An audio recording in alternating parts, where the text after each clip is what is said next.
dan saya harus berdasarkan data. Jadi kalau bekerja saya ya pada intinya yang utama sekali itu adalah data.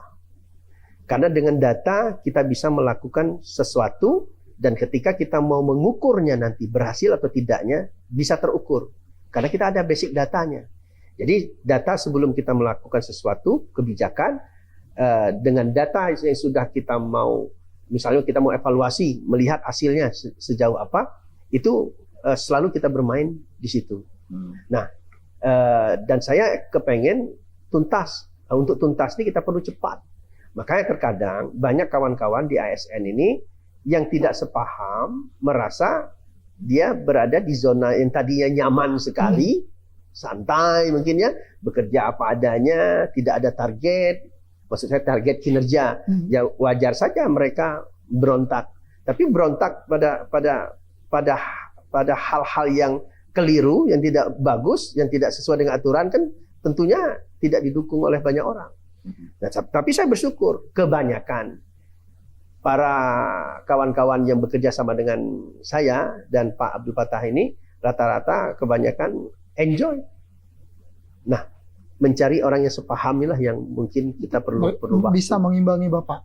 Iya. Karena kita tahu bahwa Pak Erzaldi itu kalau kerja pengen cepat, tepat, dan by data. Iya, benar. Mungkin bagi orang yang baru, mungkin orang bingung kan, dia nggak bisa ngimbangin itu. Terlebih mereka sudah terbiasa dengan kinerja tidak dengan data, asal kerja, tidak tahu arahnya. Nah, kalau kita begini terus bertahan dalam sistem pemerintahan yang begini, ya repot kita.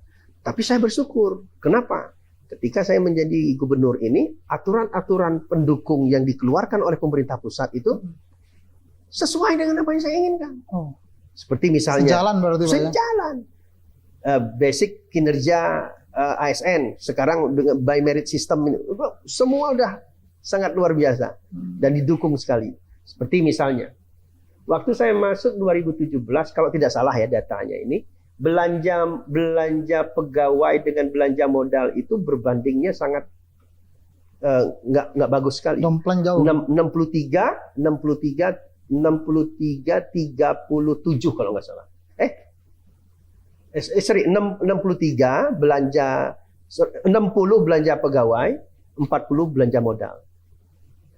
Sekarang nanti 2023 itu ada aturan dari Kementerian Keuangan.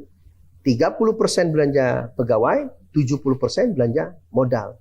Dan kita sekarang sudah mencapai 37. Jadi tinggal sedikit lagi. Dalam kondisi fiskal kita rendah. Kenapa saya sebut fiskal rendah? Mau di apapun pola perhitungan bagi hasil, DAU dan segala macam kepada provinsi kepulauan, itu akan kecil dan fiskalnya sangat rendah. Nah, fiskal rendah ini, kenapa dia rendah? Karena transfer dari pusat itu dihitung berdasarkan jumlah penduduk dan jumlah luas daratan. Nah, kita yang luasnya air, laut. Dikelilingi laut dan terus jumlah penduduk kita kecil. Jadi kalau misalnya mau di-upkan APBD kita itu tinggi, enggak bisa.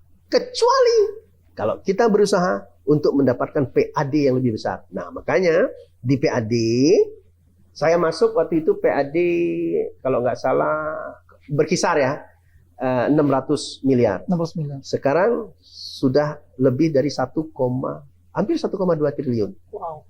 PAD. Itu pun 2 tahun COVID. 2 tahun. Walaupun COVID masih tetap jadi ada ukurannya. Dan ini sebetulnya potensi kita masih banyak. Saya hanya perlu lagi waktu sedikit lagi mendrill kawan-kawan ASN untuk lebih mengembangkan kreativitas mereka. Dan saya tekankan kepada mereka, tidak ada yang tidak berubah sekalipun itu untuk hari esok. Jadi setiap hari harus berubah sekalipun itu sedikit. Nah, mental ini harus kita jaga.